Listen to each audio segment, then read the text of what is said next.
It's been lovely, hasn't it? You've had probably the most fun out of everyone. No, it's been great. We got one last act to come up. I'm very excited for him to be here tonight. He's going to be finishing the show for us. He's going to bring in, once he's finished his pints. No, ladies and gentlemen, we'll start with yourself. A bit louder.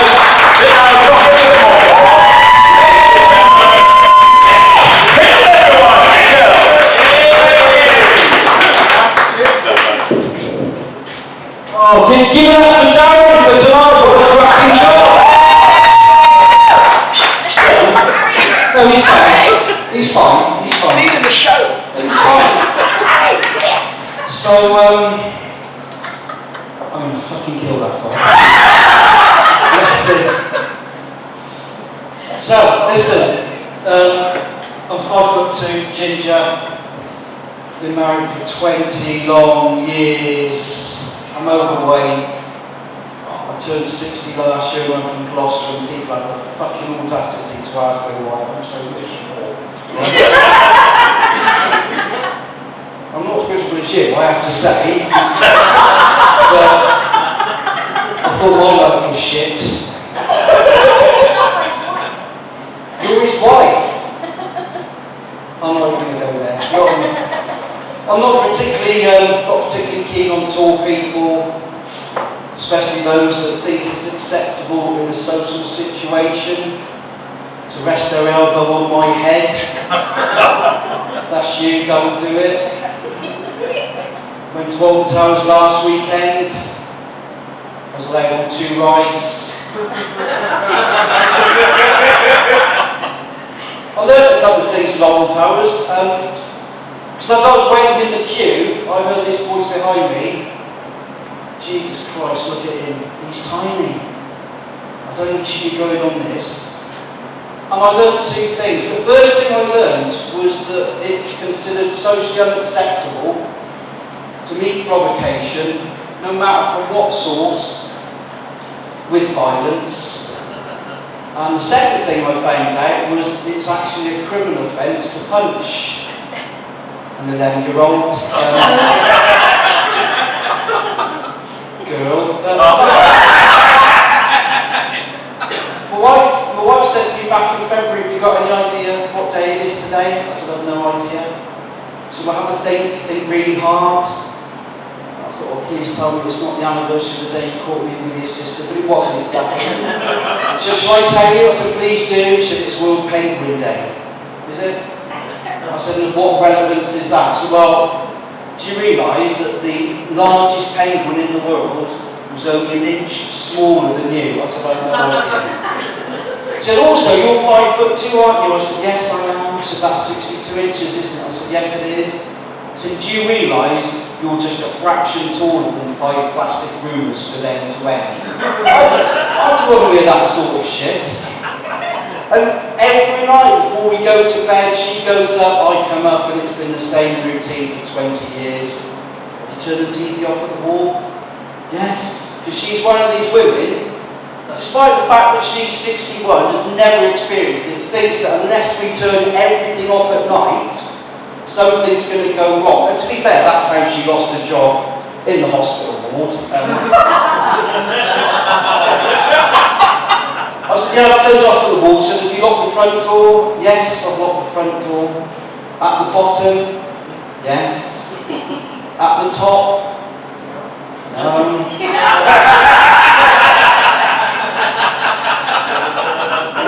Why not? You fucking know why not. So I just love hearing you say it. So, I've been blessed with the ginger gene as well. And normally, when I come to a gig, I'll ask if there are any other ginger people in the room, and in all the years I've been doing comedy, right, normally there's at least one, but this is a first, because the only other fucking ginger person in this room is that fucking dog!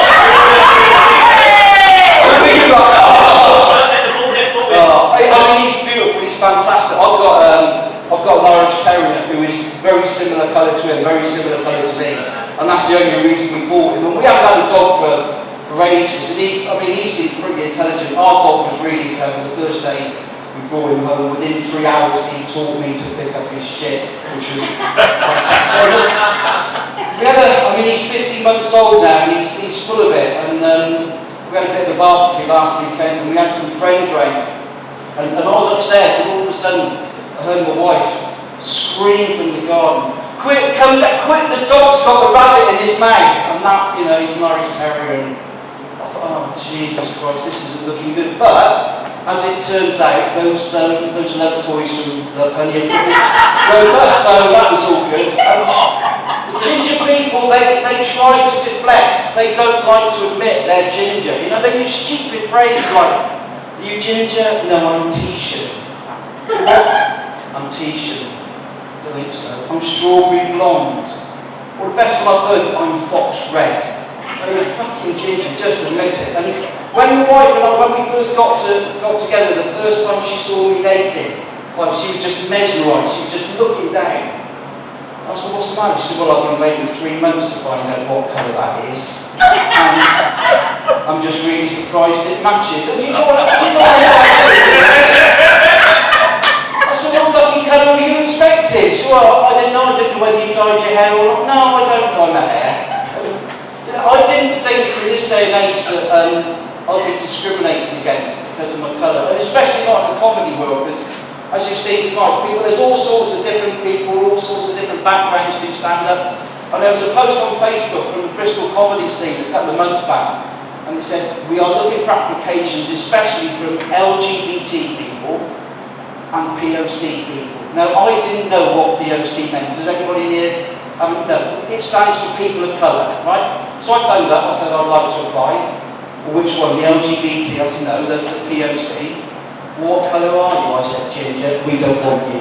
That's harsh, isn't it? But I've got to be honest, it was probably when I was a kid, I suffered most. So I can remember aged about 6 saying to Mum, at Christmas, "You know, I've been to school, and like all the other kids at Christmas Day, they had presents and stuff, and I didn't get anything, did I?" She said, "No, you didn't." I said, "Why is that?" And she looked at me straight in the eye and just said, "Santa don't stop for ginger kids." But I've got to be honest, it was probably the name calling more than anything that got me down. Cock and knob, ginger nut, Duracell, you little ginger wanker.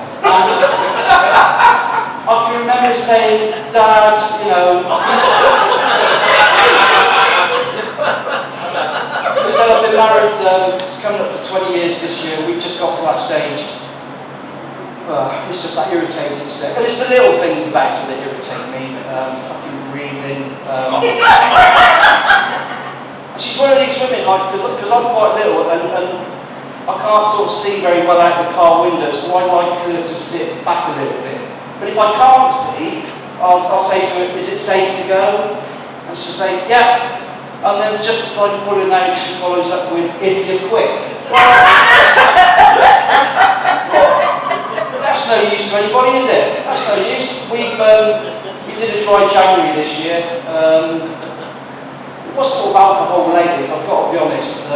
We still drank in January, we just had no sex. And what it was, Christmas Day, I had too much red wine and fell asleep at the dinner table at 4 o'clock.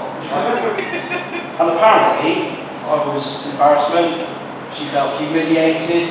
The other guests in the hotel thought it was fucking hilarious. And she's got this thing about drinking, and she said to me just before Christmas, "Oh, you have remembered tomorrow I'm going out from the works too, and you've agreed to pick me up, haven't you?" Now that came as a bit of a surprise, because she self-employed and works from home. But, so no, that's fine, I'll do it. So I pulled up outside the Wetherspoons at 4 o'clock in the afternoon. And she came, sat in the car, and all I said was, "Have you had a nice time?" "Are you saying I've been drinking?" "No, but clearly you have." "You don't love me, do you?" "Oh, here we go." "Yes, I do love you." "No, you don't love me. I don't think you've ever loved me. All the years this has been a marriage of convenience." "So no, it hasn't. I do love you." "Well, if you love me," she said, "you're going to prove it to me right now." "How am I going to do that?" She said, "You're going to climb over on top of me and you're going to make love to me." I said, "Well, it's not going to happen, is it?" She said, "Give me angry with me? I said, I'll give you 3. She said, what is it? I said, it's still 4 o'clock in the afternoon. We're still sat outside Wetherspoons. And your best mate Chris is in the back of the fucking car.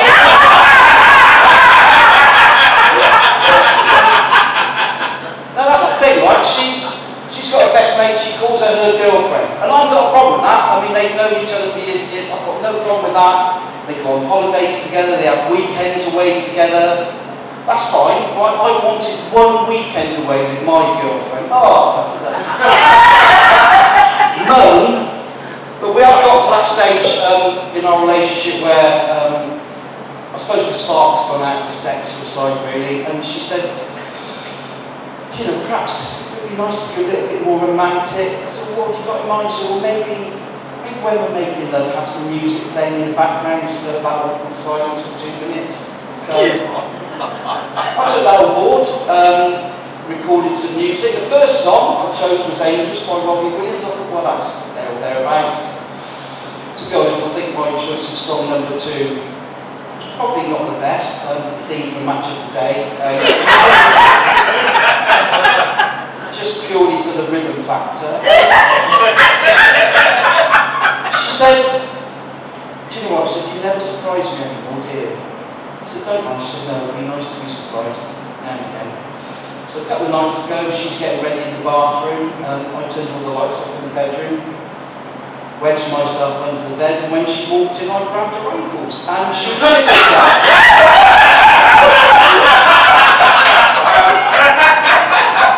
And apparently that wasn't the surprise she had in mind. So we've tried other things. We've tried having a bath together, but as I said, to be honest, we're both looking on a bit, and we've both got on a bit of weight since we got married, and me and her in the bath sort of resembles 2 Teletubbies wedged in a sink. It's not a great sight. And she likes the water really hot. I mean, you could boil the logs, but that's how hot the water is. And that brings on cramp. Unfortunately, we both got cramp at the same time. We both leapt up. It was like a tsunami. Back at the bathroom door. The poor cat on the landing, he didn't stand a chance. He was washed up. We hadn't seen him for weeks on end. I mentioned a bit overweight, and I sort of knew I was, but I didn't realise how bad it was affecting our relationship until I sort of overheard her talking to her friends at book club, which is basically just a once-a-month occasion for her and 7 other bitches to get round, drink all my fucking red wine and moan about their colleagues behind their backs, really, that's all it was. And I was listening in the next room and said, oh God, so his weight is just ridiculous. So it's like an egg on legs. We go to Iceland in a few weeks' time, and I've told him over there he needs to be careful because they still hunt whales. So he's so fat he repulses me. So I joined Slimming World. Right, I gave Slimming World a try. Now I wasn't quite sure what to expect. I thought there's going to be a certain camaraderie.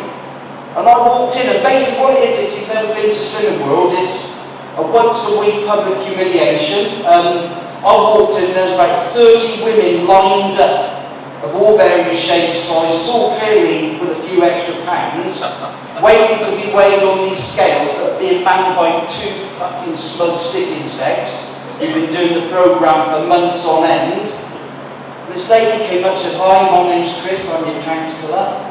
I thought, I don't need counselling, I just need to stop eating so much.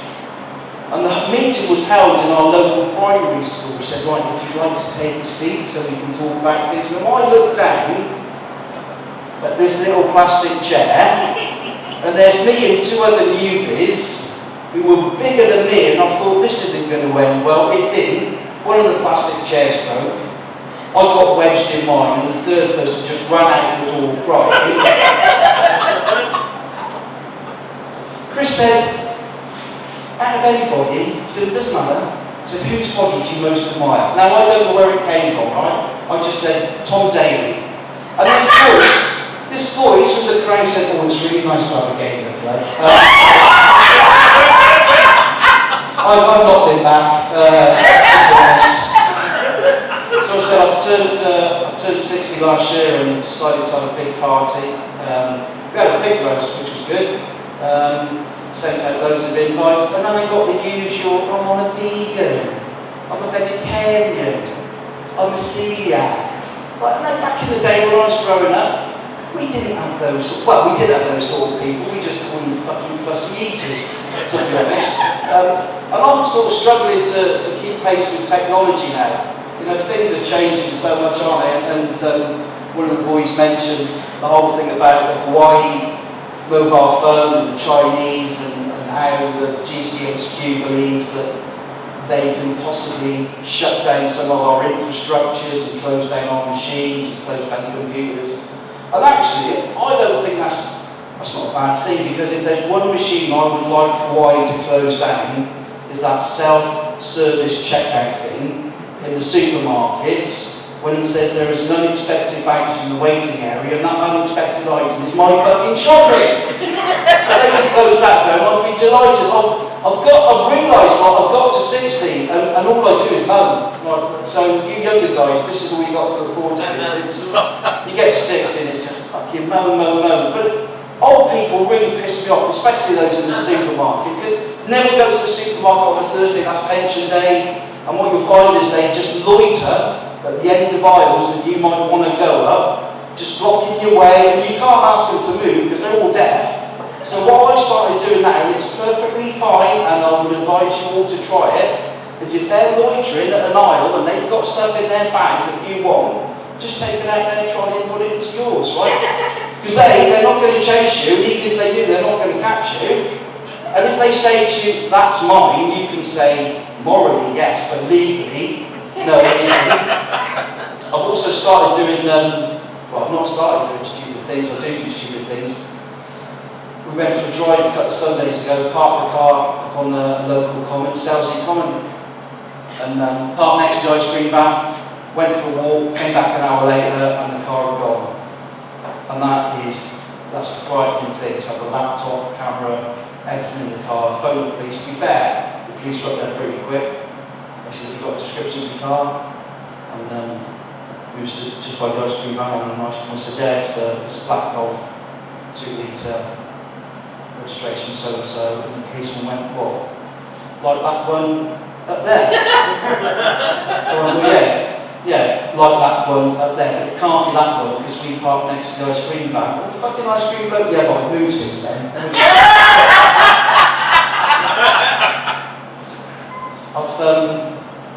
I've come from Gloucester. I don't know what you know about Gloucester. We're famous for a few things. We've got rugby, we've got cathedral, obviously Fred West. And cheese rolling. You know cheese rolling? So basically it's a once-a-year event where a bunch of poor people gather at the top of the hill. They throw a cheese down and poor people chase after the cheese, and if they catch it they win it, and that's their meal for the next week, which is fine. And, I entered this year, I started practicing back in November by rolling the baby bell down my drive, and that was going really well. And one of the winners of one of the races this year was a 15-year-old girl from a fucking rough part of Gloucester. And BBC were there to interview her. And they said, "So Kylie, you've entered the race and you've won. What's your story?" She said, "Well, yeah, I did enter the race and I won. I'm very surprised." And they said, "Why are you surprised, Kylie?" And what I want Kylie to say at that moment in time was, "Well, look at me, I'm 15, I've got 5 kids by 3 different dads. Teachers have written me off already, I've got no future," and I thought, "Do you know what, Kylie, this is your chance to do something, to prove to people that you're not stupid, that you can do something." So I entered the race, I won, I gave it my all, and I'm very, very proud of myself. That's what I wanted her to say. What Kylie actually said to the question, "Why are you surprised?" was, "I don't even like cheese." So I just finished telling you about our new kitchen. We had it fitted. It was taking a lot longer than I thought, right? And we employed Mogan. I don't even know if they're still going, but it's been a pain from start to finish. And on the day of fitting the final light-on wooden door, one of the fitters scratched it. And I, "Oh mate, what are you going to do about that?" He said, "Don't worry, because I can order a new door and it'll be here tomorrow." 6 weeks have gone by, no door. And I've been phoning Mogan customer services, promises door every single time. Anyway, last Saturday we were just going to go out, knock on the door.